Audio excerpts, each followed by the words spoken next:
Hey everyone, I'm Kelly Latimer, and I don't know about you, but I've been having a bit of a problem. I want to be better, but in order to be better, I need to be able to sleep better. And that is why I'm here to talk to active health coach Mason, who's hopefully going to point me in the right direction. Mason, hi. Hi Kelly, how are you? I'm not sleeping well. Help. Sure, we'll get to that. So what are the struggles that you got with sleep? Um, okay, so maybe first before we get into it, so what is it Yeah. you do and how are you going to be able to help me? So I'm an active health coach under Sport Singapore. My background is in sports science, and I'm also a certified exercise physiologist. One of the things that we do in active health, we focus on the domain of sleep. So plenty of participants that come through our doors have also, like yourself, face issues with getting good sleep each night. I think a lot of Singaporeans can relate to that problem, and it's a huge issue for us. So hopefully today I'll be able to address some of your concerns and share some tips. Fingers crossed. Okay, so back to my problems. I think the duration of sleep is fine. My biggest issue is the quality of sleep. Mhm. I'm a mother of one. I'm expecting, so I'm about 6 months in at the moment, and I've just noticed that my quality of sleep is not great. There was a period of time where I was getting very little REM, and if I look at my deep sleep, it's abysmal. Like if I get anywhere near 45 minutes of deep sleep each night, Yeah. I'm like, wow, great night's sleep. But I wake up the next morning and it doesn't matter how long I've slept, I don't feel refreshed. And I Mm. wake up feeling very groggy, and if I haven't had enough sleep, I'm not a nice person. I think that's a common struggle for a lot of us as well. So when you talk about the duration, how many hours are you getting each night on average? On average, I probably sleep about 7 hours. Okay. Um, so duration wise, I mean, prior to kids, Mm. I would be very content if I had like 9 hours of sleep each night. um, and I thrived on that. But with kids, that's just not possible. So yeah, 7 hours is a good number. Okay, so 7 to 9 hours is good because I mean 7 to 9 is the recommended hours to get on average for an adult. So it's good job that you're getting 7 hours. But you mentioned about the quality, which is also equally important, if not more important than the quantity as well. Because many times you're told, right, 7 to 9, I've got 9, I still feel tired the next morning. So what's up with that? Um, and you mentioned deep sleep, REM, so there are plenty of stages as well. And of course, there are many potential factors that could affect your quality of sleep. So you mentioned about having a kid with you, another one on the way. It could be also the day-to-day routines as well. So maybe you could share with me a little bit more about what goes on in the day in terms of like, I hope you're not taking any more caffeine through the day for the moment. So I'm not very big on coffee at the moment, obviously, because I'm expecting. But Yeah. even when I was drinking coffee, I typically have like a coffee in the morning, maybe one in the afternoon. But I'm not the biggest coffee drinker in the world. I enjoy it, Okay. but I don't drink Mm. huge amounts of it. Um, Typically, I would say I would never have a coffee after like 3 p.m. Okay. Rarely even after 12 p.m. So I Wow. think coffee intake is fine. If you're looking at like other substances, I'm not the biggest drinker in the world either, especially now that I'm pregnant. So there's none of that. I think the only thing I'd say is currently I maybe have supper a bit more than normal. Yeah. Okay. Yeah, so probably food intake too close to bedtime, especially if it's hopefully not too heavy of a meal because that can keep you awake for a little bit longer. So a light snack, if you're feeling a bit hungry, that's fine. Generally, most of the time, that's quite okay. But we tend to probably work longer hours these days. And then if you're finishing late and then you might just sneak in a supper before bedtime, that might ruin the quality of sleep that comes after. Mhm. Uh, Yep. there could be other things as well. I would say three key ones to look out for would be light, temperature, and sound. So if Okay. you've got like your screens, your bright lit room, are these some things that might affect your sleep? It could be something to look at. Temperature is really important. So you mentioned about deep sleep as well. So one potential impact on temperature that temperature has on deep sleep could be that it could be too warm. So you're kind of Oh, just hanging really? around the light sleep portion. So you want to have a cool temperature, although you're warm under the duvet, but your head is exposed, right? So that's where the heat goes off. So if you kind of get too warm, it's quite hard for you to stay in the deep sleep mode as well. And that usually happens in the earlier part of the night there. Right. So, I mean, just thinking about it, it's like when I go to sleep, I always tend to wrap up and bundle up. My aircon's at about 20 degrees, and I'd say it's a pretty good air conditioning unit, you know, it's fairly efficient. Um, but yeah, I Could be one. yeah. I don't know. I think especially when you're pregnant, your body Yeah. just feels like a furnace. You don't really like, you want to try and be cool, but you can't. I think that's one thing that affects women who are pregnant, and also probably potential muscle aches as well. Could be back issues, and it could also be just the sleeping position that you may not be comfortable with potentially. So there are quite a lot of things that can impact an individual's sleep, and it's not the same throughout everyone's sort of night of good sleep. So some things to look out for could be that. And if you've got a partner sleeping next to you, sometimes, you know, we've got participants who complain, I've got someone snoring next to me and it's going to affect my sleep. So not sure if that's an issue, but it's something to be looking out for as well. Don't have to reveal it here, but just so you No, I know was that there gonna could say be no, some he's stuff. good. He doesn't snore. It doesn't snore. But I mean, just in terms of trying to get that deep sleep, right? Like what, aside from temperature and things like that, like is there any way of finding out how I can get better deep sleep? You know what I mean? Like we're talking about so many different factors. Yeah. Um, I'm like, how do I pinpoint it? You know, like what do I know exactly what it is? So what we would normally do for someone is potentially a sleep diary. A really simple one. There are many out there in terms of variations of what to look at in the day. What I've gone through with you earlier, we talked about caffeine intake, food intake, temperatures. These are some things to look out for. One thing that could potentially help drive deep sleep a little bit more is exercise. But of course, with that, we got to make sure that we're not exercising too close to bedtime, because the temperature goes up even more, and you're going to find it quite hard to then fall asleep.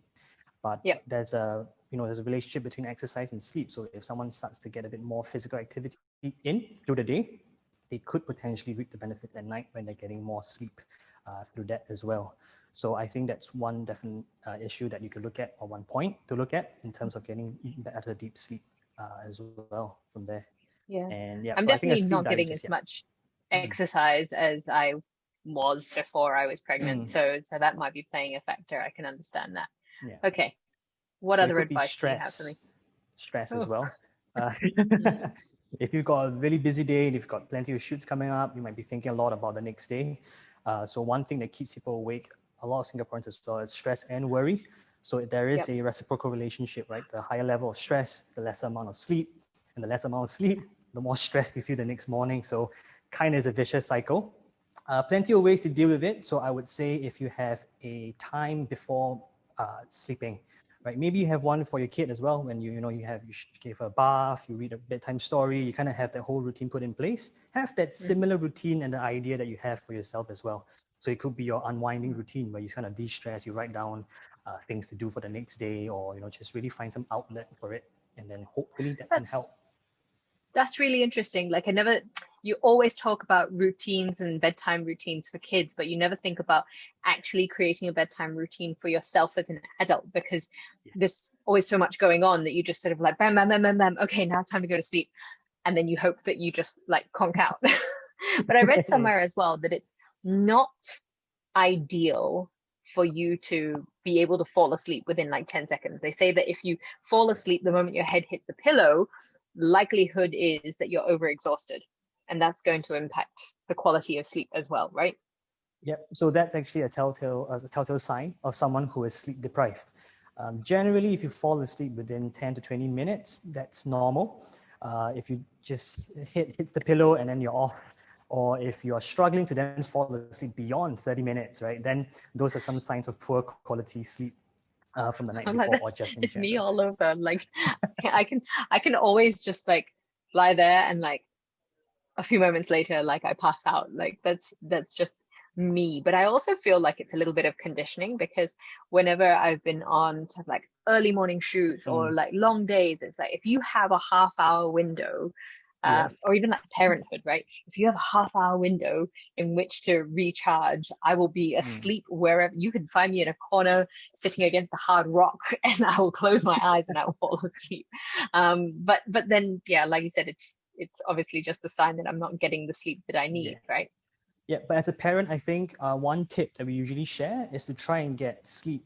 Whenever an opportunity arises where you can try to steal some shut eye, we would tend to advise them to go for it because you're probably up late at night attending to the kid. And also your hours are all over the place, right? You've got school, you've got plenty of activities lined up for yourself and family. So if you have some time to get some shut eye in between, then we would use that opportunity to sort of recharge because you don't want to try and stay awake for way too long at one go because that's going to really impact how you feel at night and the next day as well. So those little naps might be useful to help you power through the rest of the day when you do get them. Okay. And if we were to take a nap, then what sort of duration would we be looking at, like ideally, in order to get the maximum benefit from it? So for naps, you're looking at short ones at about 20 to 30 minutes. You don't want to go too long because if you go into, let's say, an hour, you might wake up. If you set an alarm for an hour, you might wake up in the middle of deep sleep. And then that's where you feel a lot worse than before you actually went to sleep. So there's a thing called sleep inertia. So if you do wake up in that portion of deep sleep, you kind of wake up feeling a lot groggier, you just can't get things moving. That's what you're trying to avoid. So 20, 30 minutes short nap can help you sort of get that energy boost. And also helps you really just recharge a quick one, and then you're ready to go from them as well. Okay, so I've got another question. We have been talking about the sleep stages, and I'm aware of the different sleep stages, but maybe you could just sort of explain each stage and how much we need each night, because I'm literally logging like 20 minutes of deep sleep, but I'll maybe get like an hour and a half or 2 hours of REM, and then the rest of it is like just light sleep, right? But what's the benefit of each one, and how much do I need? Okay, so sleep is generally broken down into two broad categories. You've got the non-rapid eye movement, NREM, and then the rapid eye movement sleep, REM sleep. So what you have are three stages in NREM, and then just the one stage in REM. So what tends to happen is you cycle through these stages through the night, and you tend to spend the majority of the hours of your sleep in the light sleep stages. You cycle through and you spend a little bit longer in the deep sleep portions in the earlier half of the night. And then REM is higher in concentration to the later part of the night, closer to when you are waking up from there. So all stages are really important for our good health, both physical and mental health. So there's no one to say, oh, deep sleep is more important than REM, so I'm just going to focus on that. You want to cycle through. So your 7 to 9 hours of sleep allow you to cycle through about 4 to 5 cycles each night of these different stages.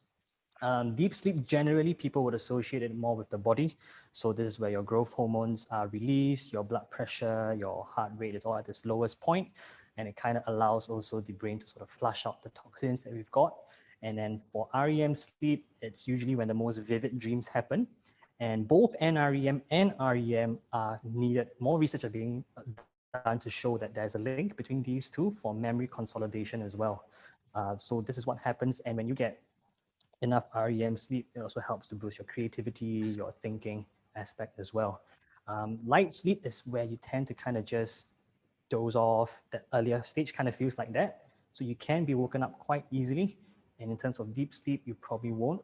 And then REM is when your brains are like really quite active as if you were awake, but you're actually just probably dreaming or sleeping from there. And So if you were these to put stages, sort of a duration on each of them, how, in an ideal world where you've got a perfect sleeping habit, what would be the amount of the amount of time that you would spend in each every night? Yeah, so usually what we will see is always a range of percentages of the total amount of sleep that you get. So you're looking at probably like sleep takes about half of your whole bedtime. Stage 3 is about stage 3 and 4 about 10 to 25% depending. Okay, and then REM is usually about also 20 to 25% thereabouts. These are just some figures to sort of gauge ourselves in. Of course, every individual is quite different in the amounts that they spend. And as we get older as well, we get to spend lesser amounts in deep sleep. So our seniors tend to struggle a little bit more. They're always in light sleep stages. It's just part of the aging process and how the body changes with sort of hormonal fluctuations as well. And it could be medical conditions. So as we age, these things start to cycle a little bit through. But those percentages there are just as a guide to sort of see where we would fall under in terms of the amounts each night. Yep. And the impact then if we're not getting that in the long run on our health. I mean, I'm on this whole mission to be a better person, right? Like as a mother to be, I want to be a better mother, especially next year. And I know that sleep's going to impact me. How will this help me be a better person? What's the adverse reaction? So for sleep, you're talking about the huge impact that it has on our overall health, both for your emotional health and physical health, right? So short-term wise, 1 or 2 nights without good sleep, you're going to feel it straight away. You've mentioned earlier, you know, like lack of sleep the night before, the next day, you're not going to be at your best. You're going to be probably cranky, you're going to be a bit more moody, right? And you take a longer time to process information as well.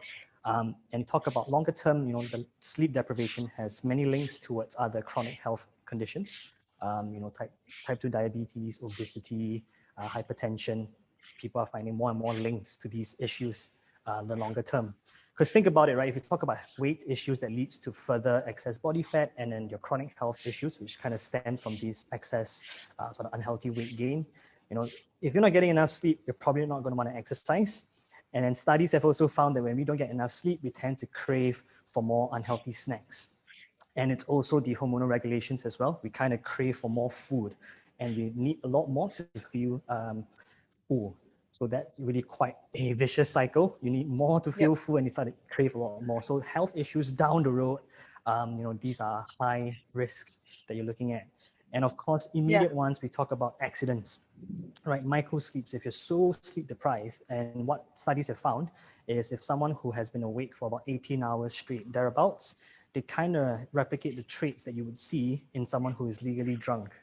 So imagine someone who is driving on the road, reaction time is slow, you know, you can't process information, you're not putting yourself just at risk, but also other drivers on the road as well. So I would say plenty of, you know, side effects with the lack of sleep from there. For sure. Like, I think I will definitely say, especially sort of as someone who is expecting at the moment, like there are times where I'm just like, I just need to have some sugar. Like I'm so tired, like my eyes, like they're open, but actually they're not open at all. That like you're really like straining, and it's hard. It's really, really hard. And I have been on the road, like driving at some points, and just felt like, oh my goodness me, I don't think I can keep my eyes open. And I've actually pulled into a car park and fallen asleep in the car. Sort of like obviously engine off, windows down, but fallen out asleep in the car for an hour and a half. I just passed out. It was, like it was ridiculous. Anyway, so one of the other things that we did sort of in the lead up to our chat was I just thought I'd reach out, because there are a lot of other people who are facing some sleep related issues as well. So what I wanted to do was try and collate some other issues that people face as well, so that it's not just me, myself, and I, but we can help more people be better. And a few of the issues that kept popping up was sort of the exercise and the correlation between exercising and sleep. Now, you say it's recommended, but earlier on you just touched on the fact that we shouldn't be exercising too late at night, maybe? So when we go, so what exercise does, I mean, those who exercise can relate that your body temperature goes up, and exercise, especially those of a high intensity type, would put your body in a bit of stress, right? Because you're really pushing it, your heart rate is going quite high, you're in a stress state, and that will not allow you to build for a good base for good sleep. So what tends to happen is that the body temperature is quite high, like I mentioned earlier, you're probably going to find it quite hard to then go to sleep. So the body actually falls asleep better when it's cooler than it is too hot. But of course, certain individuals may struggle to find time in the day. So exercise probably is the last thing that they do just before they go to sleep, or that duration is quite short. So of course, it depends on how the individual responds to exercise from there. But for those who may struggle to actually fall asleep at night, what tends to happen is that you could probably try to exercise a bit earlier in the day. So you do also get some sunlight, right? If you're exercising outdoors, and that helps with also your body clock synchronization as well. So, and I think the lead-on question, would be how much exercise to do, right? You know, do we all have to go for plenty of minutes? I think do what you can. There's no hard and fast rule to say everybody must clock in 60 minutes every day, but sort of building up to the 150 minutes of moderate intensity exercise or physical activity across the week. That would be a good way to start from there. Yeah, I think that's always a good idea. That means start slow as well, right? You also don't Yeah, want to stress your body by going straight into doing a hardcore definitely. exercise regime at any point in time. Okay, so then we talk about food as well, and a few people have been asking about, okay, the impact of food. We understand the impact of caffeine on Mhm. our bodies, but you talked about eating too much food late at night, again, because your body is then sort of like digesting and stuff like that. But is there anything that we can eat, or if we were going to eat late, is there something that would be slightly more ideal, perhaps? Because let's face it, we Singapore has a strong supper culture. We work late nights. We Yeah. enjoy going out, sitting down, and having a day. Like, is there a healthier alternative? Where does the line lie for that? I'm trying to find an out for myself. So when it comes to having a meal or snack just before going to sleep, you want to try and avoid anything that is too high in fat or too oily, because that takes a longer time for it to be digested. So that affects your sleep later on. What you could go for is some simple, like maybe wheat crackers and some simple spreads, for example, just to get a little bit of protein in, a little bit of carbohydrates, but nothing too much on the heavy or fat side from there as well. And So also to basically, my watch, yeah. two roti kosong and my Maggi goreng is completely out then. Yeah, unfortunately. Yeah, from there as well. And also the fluid intake, I think those who do wake up quite a few times at night to use the toilet, for example, then that's one thing to look out for as well, the too much of a fluid intake too close to bedtime from there. Yeah, that's one thing. I mean, it's one thing to stay hydrated, but then Mm, that constant need to then go and urinate, especially in the middle yeah, of the night, that can be really tricky, especially when you're pregnant and you're yeah. already peeing 6 times a night to add on. But at the same time, knowing when to stay, like knowing the need to stay hydrated as well Mm. and to keep that hydration going. Would you say there is a time buffer, like 2 hours before maybe stop drinking and eating? Is there anything like that as a guideline? I would say it really depends on the individual, but 2 hours for fluid intake might be a good way to start, depending, Hmm. because I know some individuals do have that habit of drinking a glass of water before they go to bed. And you ask them, you're like, oh, so do you wake up to pee quite often? They're like, actually, yeah. Like, do you really need the glass of water? Like, not really, because I kind of hydrate myself through the day. So they kind of changed that. But I would say 2 hours or an hour, depending on what you can do with to start off. Then you try and find that sweet spot. So yeah, that's probably a good window to start off with from there. Okay. And last question then, is there such thing as too much sleep? And I think maybe this is for like the teenagers. This is like, Yeah. because let's face it, adults never get too much sleep. But like, it's like, is there such thing as too much sleep? Okay, so when you talk about too much sleep, something we want to look at is if we are, let's say, getting 10 hours and a half, for example, and we still feel tired the next day, then it's the quality of the sleep that we need to look out for. Something's not right. If you're getting 10 and a half hours each night and you still wake up feeling really tired, that's probably another issue that you need to try and address from there. And of course, when we talk about too much sleep, we might also be looking at sleep depth. So people are probably trying to repay it over the weekends, and they feel that that's going to help me try and store up the reserves before Monday comes in till Friday. But what actually affects your sleep quality through the week is the sort of what we call social jet lag. So if you're kind of waking up a lot later on weekends and sleeping a lot later on weekends as well, you're going to find it quite hard to tune back in to the times that you have to work on Mondays to Fridays. So that's something to So look out should we for. be aiming for a very consistent sleep schedule every single day, weekend or weekday? Definitely, yeah. So that's something that we need to strive for. It's easier said than done for sure, right? Because we're all sleep deprived, and I myself sometimes I also sleep a little bit later into the weekends as well. But Mhm. as much as possible, you're trying to aim for that. If not, give yourself a buffer about an hour or so. If possible, sleep a little bit earlier the night before, and then wake up at the same time on the weekends if you can. From there instead. Now, we also talk about sort of like that beauty sleep between 10 to 2. Is this just something to keep the wrinkles at bay, or is this something which is actually sort of like steeped in science and is actually the best time for us to be sleeping? I think the tends to probably the few studies that have come out with it, the best times to sleep and whatnot. But I think what we want to do is really to get a solid amount of 7 hours to nine first of Mhm. all. we know that not everybody can go to bed at 10 and 2, and then people start to be like, oh, then if I've missed that window, then I'm not going to bother about my sleep. But it's more looking at, right, how can I get my 7 to 9 hours? What's the best I can do to cater for that? So I think that's something that we want people to take away from having that solid base, and then think of naps after, just to put that point in, about as supplements. So you want to make sure that your main diet, which is your sleep, is taken care of before you start looking at supplements in that sense from there. So naps should not replace that good night's sleep as well. Fabulous. Mason, thank you so much for shedding some light on my sleep and how I should probably get a bit more shut-eye. Thank you so much. I've learned a lot. What would you, as parting words, is there anything that you would say? It's just like your number one go-to rule, tip, hack for a better night's sleep.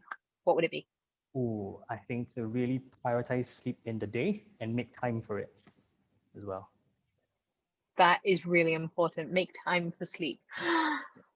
Okay, I will work on that. Thank you very much, and thank you for helping me to be better. I'll talk to you soon. Bye-bye. Thank you. Take care.